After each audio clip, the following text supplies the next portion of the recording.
மகிமிராஜ் அவர்கள் நம்மத்திலே வந்திருக்கிறார்கள்.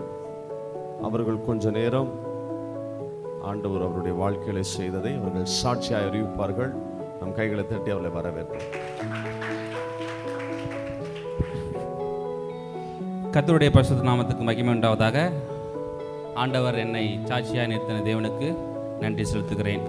உங்களை பார்ப்பதில் மிக சந்தோஷம். இந்த அழைப்பை கொடுத்த சபை போதரருக்கும் என்னை அழைத்து வந்த பாலைதாஸ் ஐயாவுக்கும் மிகவும் கர்த்தர் நாமத்துக்கு ஸ்தோத்திரம் உண்டாவதாக. பாருங்கள், என் பேர் மகிமராஜ். நான் சென்னையில் பெருகுண்டியில் வசித்து வருகிறேன். என்னுடைய தாயார் தகப்பன சொந்த ஒரு குடும்பத்தில் சொந்தத்திலேருந்து திருமணமானவங்க. மாமா அத்தை அந்த பசங்க மூலிமா திருமணமானவங்க. அவங்க ஆர்சி குடும்பத்தை சார்ந்தவங்க. ஆர்சியும் இந்து ஒரே மாதிரி தான். ஏன்னா விக்கிர ஆராதனைக்கு ஈடுபட்டவங்க. அதில் அவங்க ஆர்சியில் ரொம்ப கொஞ்சம் வைராக்கியமாக இருந்தவங்க. அப்படி அவங்க திருமணமாகி ஒரு வருடத்துலேயே அவங்களுக்கு குழந்தை பிறந்தது. குழந்தை பிறந்த ஒரு 6 மாதத்திலே அந்த குழந்தை உடம்பு முடியாதபடி இறந்துருச்சு. இறந்த உடனே அம்மாவுக்கு ஒரு மாதிரி குழந்தை இல்லைன்ட்டு ரொம்ப வேதனையில் மற்றவங்களுடைய குழந்தைகளை என்ன பண்ணாங்கட்டாங்க, புடுக ஆரம்பிச்சிட்டாங்க. ஏன்னா குழந்தைய பார்த்தா இது ஏன் குழந்தை அப்படின்ட்டு ரொம்ப வேதனைப்பட்டு ஒரு பேய் பிடித்த மாரி ஒரு மாதிரி ஆயிட்டாங்க. அப்புறமா அந்த ஒரு வருடத்துலேயே நான் கர்ப்பம் தரிக்கப்பட்டேன். ஆண்டவர் கிருபையால். அப்போல்லாம் ரட்சிக்கப்படாத அம்மா ரட்சிக்கப்படல, ஒன்றும் பண்ணல. அப்பாவும் ரட்சிக்கப்படாதவர் இருந்தார். நான் கர்ப்பம் தரிக்கப்பட்டு நான் பிறந்தேன். பிறந்து ஒரு 3 வயதுலேயே ஃபிக்ஸு மாரி எனக்கு ஆயிடுச்சு. பேச்சு எந்த ஒரு பேச்சு எதுவும் இல்லாமல் இருந்தது. எதுவும் சாப்பிட மாட்டேன், யார்ட்டையும் பேச மாட்டேன். ஒரு மாதிரி ஒரு மயக்கத்திலேயே ஒரு மாதிரி ஆயிடுச்சு. எனக்கு நிறைய ஹாஸ்பிட்டலுக்கு கொண்டு போனாங்க. நிறைய கோயில் குளங்கள்லாம் போனாங்க. இந்த சாமியார் எல்லா இடத்துலையும் போனாங்க. ஆனால் எந்த விதமான ஒரு விளைவும் நடக்கலை. எந்த ஒரு நல்ல விஷயமும் நடக்கலை. நான் எல்லா இடத்துக்கும் கொண்டு போனாங்க, ஒன்றுமே நடக்கலை. எனக்கு எந்த ஒரு சுகமும் உண்டாகலை. அம்மா ஆர்சினால் வேளாங்கண்ணியில் என் அளவுக்கு வேளாங்கண்ணி சிலையை எடுத்துன்னு போயிட்டு வேண்டுதல் பண்ணாங்க, பிரார்த்தனை பண்ணாங்க. ஆனாலும் எந்த ஒரு நல்ல காரியம் நடக்கலை. நானும் ஆயிடுச்சு அப்படியே தான் இருந்தேன். அப்படி இருக்க சூழ்நிலையில் எங்கள் ஏரியா நாங்கள் மந்தவழியில் வசித்து வந்தோம். அந்த இடத்துல இது போல் தெரு பிரசங்கம் மாதிரி நிறைய சிஸ்டர்ஸுக்கு ஆண்டவர் வார்த்தையை சொல்ல ஆரம்பிப்பாங்க. அப்போ அம்மா அப்பா அம்மாவும் நம்ம இதுலேருந்து தான் இயேசு கிறிஸ்து வந்தார், மரியாள் மூலியமாக தான் இயேசு கிறிஸ்து வந்தார், அவர் எப்படி கடவுள்னு சொல்லிட்டு ஒரு மாதிரி பேசுகிறவா இருந்தாங்க. ஆனால் ஏற்றுக்கொள்ள மாட்டாங்க. சரி, எல்லா கோயிலுக்கும் நம்ம போயிட்டோமே, பார்க்கலாம், அவங்களுக்கு கேட்டு அவங்க என்ன சொல்கிறாங்களோ அவங்க கேட்டு பார்க்கலான்னு சொல்லிட்டு வீட்டுக்கு அந்த சிஸ்டர்ஸுக்கு ஜெபிப்பாங்க. ஜெபித்து நம்ம சர்ச்சுக்கு அம்மாவை கொண்டு போக ஆரம்பித்தாங்க. அப்படியே படிப்படியாக ஆண்டவர் எனக்கு சுகத்தை கொடுத்தாரு. நல்ல ஒரு சுகத்தை கொடுத்து அம்மா ரட்சிக்கப்பட்டாங்க.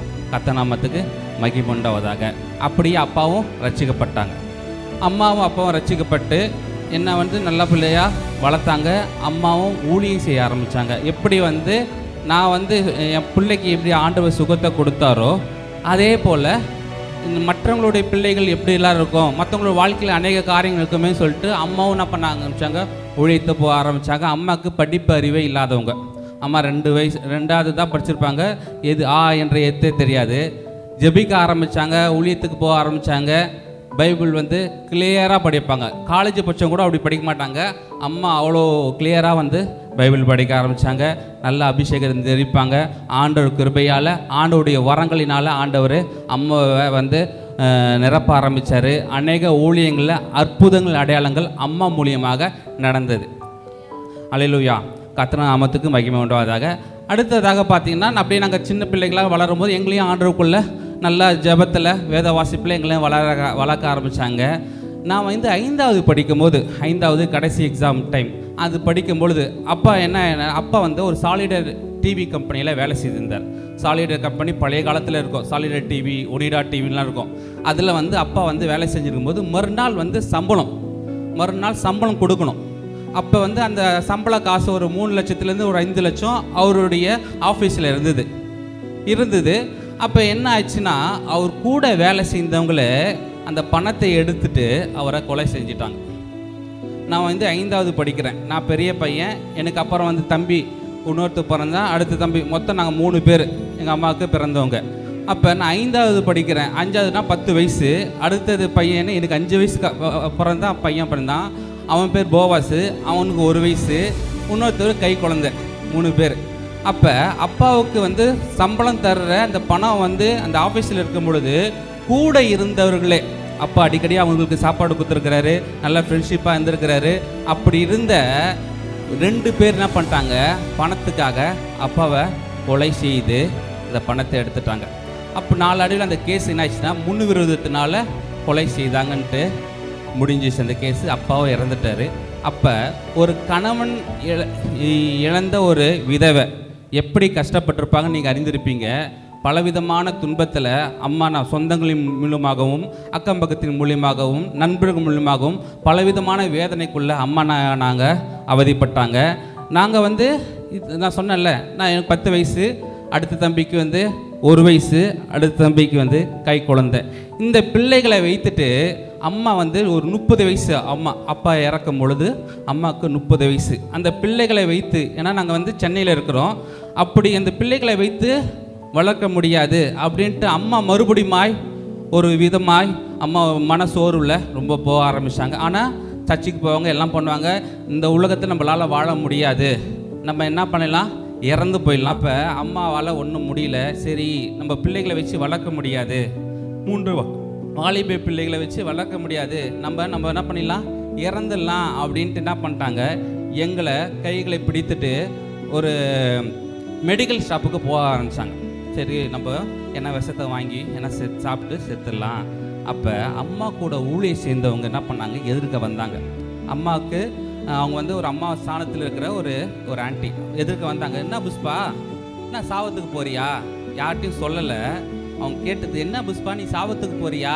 ஒன்றே அவங்களுக்கு தூக்கி வாரி போச்சு. நான் யார்கிட்டையும் சொல்லவே இல்லையே, என் வேதனை என்னை ஆறுதல் படுத்த யாரும் இல்லாத இருந்தது, நான் எப்படி இந்த ஆண்டி வந்து கண்டுபிடிச்சாங்க? இல்லைம்மா, நான் வந்து ஜெபிக்கும் பொழுது ஆண்டவர் எனக்கு உணர்த்தினார், நான் எதார்த்தமாக நான் வந்தேன், பார்த்தா நீ எதிர்க்க வந்து நிற்கிற. கர்த்தர் நாமத்துக்கு மகிமை உண்டாவதாக. அவர்கள் மூலியமாக அம்மாவுக்கு மறுபடியுமாக ஆண்டவர் ஆறுதல் படுத்தி அந்த சூசைட் சாகர அந்த தெருவாயில் ஆண்டவர் மறுவாழ்வு கொடுத்தாரு. சரி, பிள்ளைகளுக்காக ஆண்டவருக்காக வாழணுன்ட்டு வைராக்கியமாக அம்மா வாழ ஆரம்பித்தாங்க. அம்மா வேலைக்கு எங்கேயும் வேலைக்கு போகலை. ஒரு இடத்துக்கு எந்த ஒரு ஆஃபீஸுக்கோ மற்ற காரியத்துக்கு அம்மா வேலைக்கு போகல. முழு நேரம் ஊழியமாக ஹாஸ்பிட்டல் மினிஸ்ட்ரி, வீடு சந்திப்பு, சர்ச்சு மூலியமாக நடக்கிற ஊழியங்கள், சர்ச்சில் எந்த ஒரு ஊழியமாக இருந்தாலும் சரி அம்மா முன்னின்று செய்ய ஆரம்பித்தாங்க. அது மூலியமாக ஆண்டவர் எங்களை வளர்க்க ஆரம்பித்தார். எங்களை வந்து ஆண்டவர் வந்து பெரிய காரியங்களை செய்ய ஆரம்பித்தார். நான் வந்து ஒரு டிகிரி படித்தேன், அடுத்த தம்பி ஒரு டிகிரி படித்தார், இன்னொரு தம்பியும் டிகிரி படிக்க ஆண்டவர் உதவிச்சார். எந்த ஒரு சம்பள பின்னணி இல்லாதபடி ஆண்டவர் எங்களை வளர்க்க உதவி செய்தார். ஏன்னா திக்கற்ற பிள்ளைகளையும் விதவைகளையும் ஆண்டவர் என்ன பண்ணுவார், விசாரிக்கிறவராக இருக்கிறாரு. அல்லேலூயா. யாரெல்லாம் வந்து திக்கற்ற பிள்ளைகளை ஒடுக்கிறவங்களாக இருந்தால் ஆண்டவர் என்ன பண்ணுவார், நியாயம் செய்கிறவராக இருக்கிறாரு. கர்த்தர் நாம மகிமைப்படுவதாக. அப்படியே ஆண்டவர் எங்களை வளர்க்க ஆரம்பிச்சு அம்மா என்ன பண்ணுவாங்களாம், தினந்தோறுமா நைட்டில் அழுது ஜெபிப்பாங்க. அல்லேலூயா. அம்மா தினந்தோறும் நல்லா அழுது ஜெபிப்பாங்க. அம்மாவுடைய இயக்கங்கள்லாம் மற்றவங்களுக்காக தான் ஆண்டவர் என்ன பண்ணுவார், ஜெபிப்பாங்க. மற்றவங்களுடைய வாழ்க்கையை பார்ப்பாங்க, அவங்களுடைய கஷ்டத்தை பார்ப்பாங்க, அதை ஏற்றுக்கொண்டு அவங்களுக்காக ஜெபிப்பாங்க. ஆண்டவர் பெரிய அற்புதத்தை செய்கிறவராக இருந்தார். இங்கே ஒரு வசனத்தை பார்த்தேன், ரொம்ப அருமையாக இருந்தது. இரவும் பகலும் நதியளவு கண்ணீர் விடு, ஓய்ந்திராதே. ஏன்னா அவங்க சும்மா ஜெபித்தாலே அழுக வந்துடும். ஏன்னா நம்ம அழுது ஜெபிக்கிற ஒவ்வொரு ஜெபத்துக்கு ஆண்டவர் என்ன பண்ணுவார், பதில் தருகிறவராக. நம்முடைய அழுகையை ஆண்டவர்னா துரித்தில் வைத்திருக்கிறவராக இருக்கிறாரு. அதனால் அம்மா நாங்கள் நைட்டில் எஞ்சி பார்ப்போம், பார்த்தா அம்மா ஜெபித்துனே இருப்பாங்க, முழங்கால் பட்டு ஜெபிப்பாங்க, மற்றவங்களுக்காக ஜெபிப்பாங்க. ஆண்டவர் அவங்க ஜெபத்தின் நிமித்தமாக எங்களை ஆசீர்வதித்தார். நான் டிகிரி படித்து வேலைக்கு போக ஆரம்பித்தேன். அடுத்ததாக என்னுடைய தம்பி நல்ல வாய் பேசுவார் எல்லாத்தையும். அவர் படித்தார், கப்பலில் போயிட்டு வேலை செய்ய ஆரம்பித்தார், பெரிய கப்பலில் வேலை செய்ய ஆரம்பித்தார். அப்புறம் அமெரிக்காவுக்கு போக ஆரம்பித்தார். அவர் போன நிமித்தமாக எங்களுடைய வாழ்க்கை தலைகளாக மாறினது. ஒரு பெரிய வீடு கட்ட உதவி செய்தார், ஒரு கார் வாங்க உதவி செய்தார். பாருங்க, சாகத்துக்கு போயிருந்த எங்கள் அம்மா ஆண்டோடைய வார்த்தை நிமித்தமாக தலைகளாய் மாறினது. அதே போல் உங்களுடைய வாழ்க்கையிலையும் யாரும் இல்லையா, கணவன் இல்லையா, பிள்ளைகள் கைவிட்டாங்களா அப்படின்னு நீங்கள் வந்து கவலைப்பட்டு கொண்டு இருக்கலாம். நம்ம ஆண்டவர்கிட்ட சேரும் பொழுது தான் ஆண்டவர் நம்ம வாழ்க்கையில் பெரிய காரியங்க செய்வார். சொந்த பந்தங்கள் வெறுக்கலாம், சொந்த பந்தங்கள் நம்மளை விட்டு விலகலாம். ஆண்டவர் என்ன பண்ணார், எங்கள் அம்மாவை கைவிடாதபடி தேவன் பெரிய காரியம் செய்தார். நான் வீடும் கட்டி முடிச்சாச்சு, பெரிய ஒரு காரும் ஒன்று வாங்கினோம், பெரிய கார் வாங்கினோம். வாங்கி 2 மாதத்தில் அம்மாவுக்கு திடீர்னு ஹார்ட் அட்டாக் வந்துச்சு. ஒரு வாரத்தில் அம்மா எங்களை விட்டு கடந்து போனாங்க. கணவன் கைவிட்டாலும் ஆண்டவர்கிட்ட அம்மா கெட்டியமாக பிடித்து கொண்டாங்க. கெட்டியமாக பிடித்ததுனால்தான், விலகாது இருந்ததுனால்தான் பிள்ளைகளை வளர்க்க முடிஞ்சது. அதே போல் அம்மா எங்களை விட்டு கடந்து போனாங்க.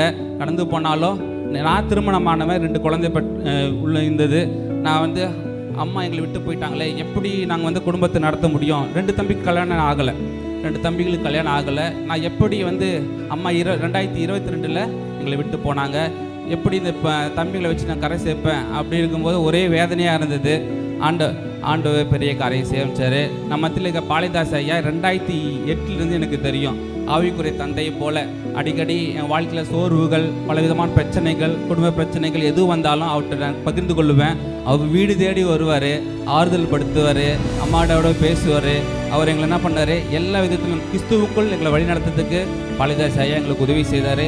அதே போல் அம்மா கடந்து போகும்போதும் அவரும் அடிக்கடி சொல்லுவார், அம்மா உங்களை ஆண்டவர் அம்மாவை எப்படி வழி நடத்தினாரோ அதே போல் உங்களையும் வழி நடத்த வல்லவராக பாப்பா, நீ விட்டுறாத, ஜெபி.